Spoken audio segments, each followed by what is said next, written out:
which increasingly seems to be part of the response, that people wanting to make sure we don't, I mean, it looks pretty inevitable to me, we go past 1.5, maybe I'm wrong, but, do we get to 2 or not becomes the increasing question. But adaptation will have to be a part of it because we're already, having to adapt. I'm interested in this question. Is it harder to get people to care? Not that they wouldn't care about, most people, about what could happen, but it just feels so depressing.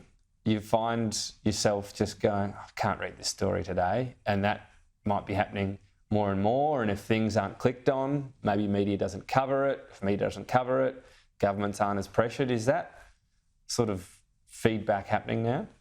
Well, I think there's a lot of things going on in there. So when we look at surveys, the vast majority of Australians are concerned about climate change. They want more action on climate change, but they're not necessarily presented with the options ahead of them which are feasible in their own context. So things which are affordable or practical given the current day-to-day pressures people are under.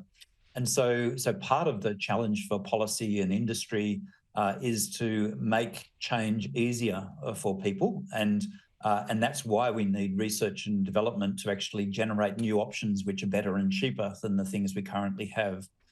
But when I think people do get those options to change, they do, and they change quite readily. So, for example, we've seen the significant increase in EV uptake here in Australia. Yeah, I guess what you're saying is something that someone feels like they can actually do rather than going, well, I can't fix that. Next article. We've got to leave it there. We've got heaps to cover, but Mark Howden, thanks for your time.